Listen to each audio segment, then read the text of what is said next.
Hello student, कैसे हो आप सब। आई होप आप सब अच्छे होंगे। आज फिर मैं एक बार परीक्षा उपयोगी प्रश्न लाई हूँ, क्योंकि अभी पेपर होने वाले हैं हाफ ईयरली, बहुतों के चल रहे होंगे। तो उस हिसाब से मैं आज पेपर के जो इम्पोर्टेंट क्वेश्चन हैं वो लेके आई हूँ। आप लोगों के परीक्षा में ये ज़्यादा से ज़्यादा आ सकते हैं। तो मैं शुरू कर रही हूँ। नई कविता की 4 विशेषताएं लिखिए। ये आपके पद्य साहित्य का है। नई कविता होती है जैसे अभी छायावाद आधुनिक युग की है। नई कविता जो है तो ये प्रयोगवाद के बाद नई कविता का जब जन्म होता है, जो अभी हमारी नई कविताएं चल रही हैं, ये इसके बारे में है। नई कविताएं की 4 विशेषताओं में सबसे पहली विशेषता आती है, यह जीवन के हर क्षण को महत्व देती है, हर क्षण को सत्य ठहराती है। और दूसरी विशेषता है, नई कविता की वाणी अपने परिवेश के जीवन अनुभव पर आधारित होती है। जो अभी नए परिवेश में हम जैसे रहते हैं या जो भी घटनाएं होती हैं उनके बारे में जो है उस जीवन के अनुभव को ये बताती है। तीसरी इसकी विशेषता है, नई कविता लघु मानवत्व को स्वीकार करती है। नई कविता लघु मानवत्व को स्वीकार करती है। और चौथी विशेषता है, नई कविता में जीवन मूल्यों की पुनः परीक्षा की गई है। नई कविता में जो जीवन मूल्यों की पुनः परीक्षा की गई है, ये नई कविता की 4 विशेषताएं हैं। प्रश्न दूसरा है, प्रयोगवादी कविता की 4 विशेषताएं लिखिए। प्रयोगवादी कविता की 4 विशेषताएं मैंने अभी ही आपको बताया कि आधुनिक युग में छायावाद, प्रयोगवाद और फिर प्रगतिवाद, नई कविता। तो इसी तरह प्रयोगवादी कविता की 4 विशेषताओं से पहले ये जानते हैं कि प्रयोगवाद के जनक कौन है। तो बच्चों, प्रयोगवाद के जनक हैं अज्ञेय।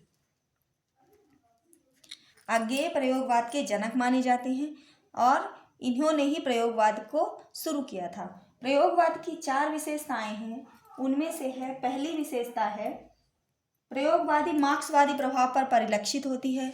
तो प्रयोगवादी कविता मार्क्सवाद पे आधारित होती है, मार्क्सवाद पे परिलक्षित होती है। दूसरी विशेषता है, प्रयोगवादी कविता में काव्य सजग एवं गहरी पीड़ा का बोध कराता है कि क्या है क्या नहीं है। तीसरी विशेषता है, प्रयोगवादी कविता भावुकता के स्थान पे बौद्धिकता पर विशेष बल देती है। ठीक है, भावुकता मतलब भाव को कम देख के बल्कि बौद्धिकता पर ज़्यादा विशेष बल देती है। और चौथी विशेषता है इनकी, ये फ्रायड के काम सिद्धांत पर सर्वोपरि स्वीकार की गई है। प्रयोगवादी कविता की 4 विशेषताओं में पहली विशेषता क्या बताई मैंने कि यह मार्क्सवादी प्रभाव पर लक्षित करती है। दूसरी विशेषता है कि यह कविता सजग एवं पीड़ा का बोध कराती है। तीसरी विशेषता है, प्रयोगवादी कविता भावुकता के स्थान पर बौद्धिकता पर बल देती है। चौथी विशेषता, यह फ्रायड के काम सिद्धांत पर आधारित होती है। अब प्रश्न नंबर 3 है, रामकुमार वर्मा और नगेंद्र के अनुसार, डॉक्टर नगेंद्र होगा यहाँ पे, डॉक्टर नगेंद्र के अनुसार छायावाद की परिभाषा लिखिए। डॉक्टर रामकुमार वर्मा जो हैं, उन्होंने छायावाद की क्या परिभाषा दी है। उनके अनुसार छायावाद की परिभाषा है कि जब परमात्मा की छाया आत्मा पर पड़ने लगती है और आत्मा की छाया परमात्मा पर पड़ने लगती है, तो यही छायावाद है। ये रामकुमार वर्मा की परिभाषा है। और डॉक्टर नगेंद्र की परिभाषा है, छायावाद स्थूल के प्रति सूक्ष्म का विद्रोह है। ये दोनों परिभाषाएं परीक्षा में पूछ ली जाती हैं। कभी रामकुमार वर्मा की पूछी गई, कभी डॉक्टर नगेंद्र की।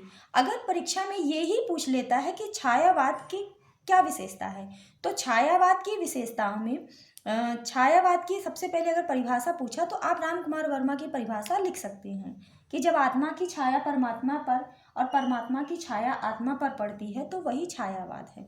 अच्छा, नई कविता जो है तो ये इसकी भी 4 विशेषताएं हो गई, प्रयोगवादी कविता की भी हो गई। प्रयोगवादी कविता के 2 कवियों के नाम, तो पहला है अज्ञेय, इनकी 2 रचनाएं हैं। तो एक है बावरा अहेरी, हरी घास में क्षण भर, ठीक है।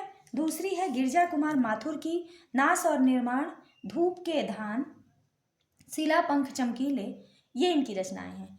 छायावाद के कवियों में से जो आते हैं तो प्रसाद पंत निराला, मैंने पहले भी बताया है कि छायावाद की कविताओं में प्रसाद पंत निराला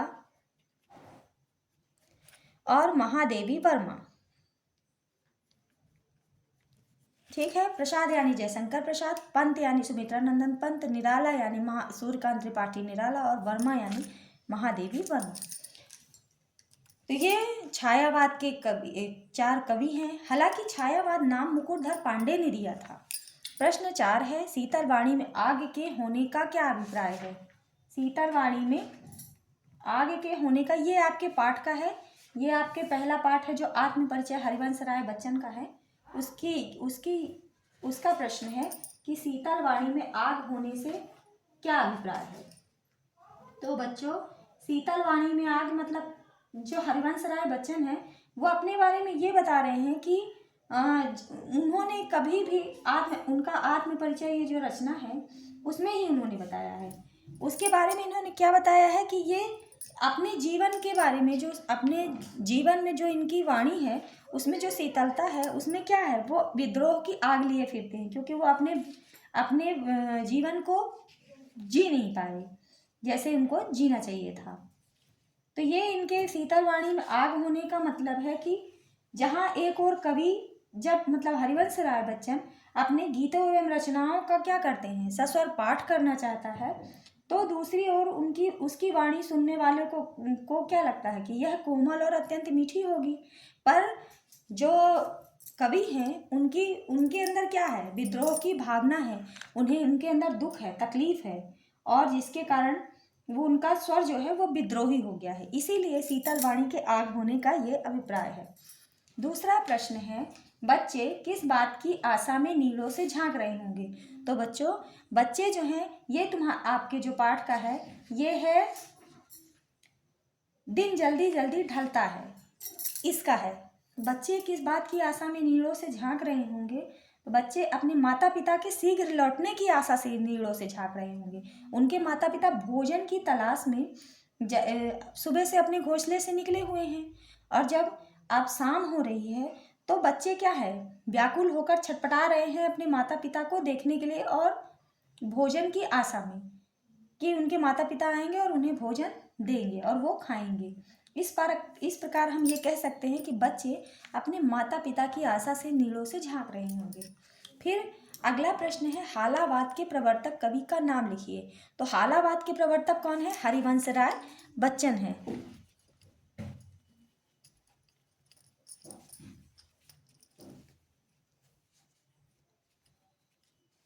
फिर अगला प्रश्न है कि स्वयं को उर्दू और हिंदी का दो आब मानने वाले कवि का क्या नाम है?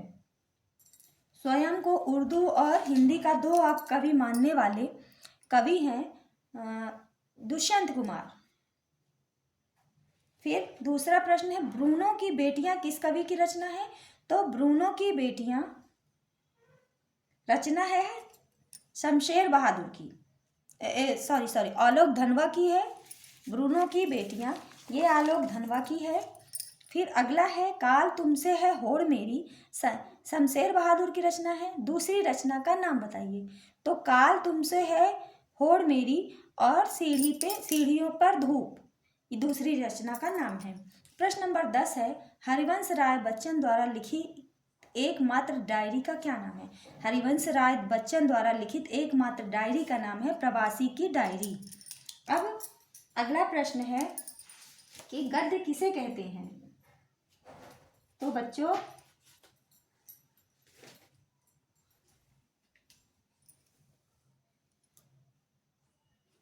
गद्य किसे कहते हैं? आपको पता है कि गद्य किसे कहते हैं, आप पढ़ते भी होंगे, लेकिन इसके बारे में ये है कि गद्य किसे कहते हैं। ये जो प्रश्न है, ये वाक्यों में अभिव्यक्त लय, ताल, छंद आदि से मुक्त जो प्रधान रचना होती है उसे हम गद्य कहते हैं।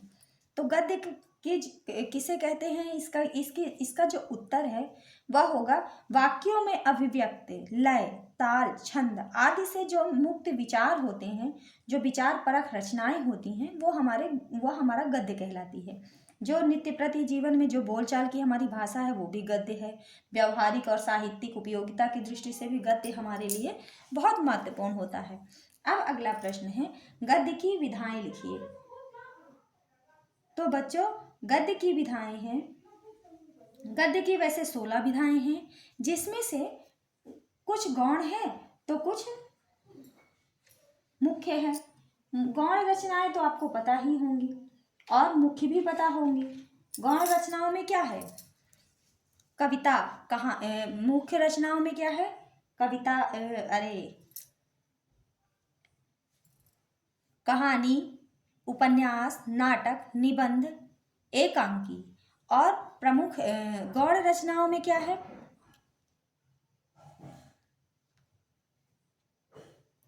ये गद्य की विधाएं हैं, 16 विधाएं होती हैं। धन्यवाद।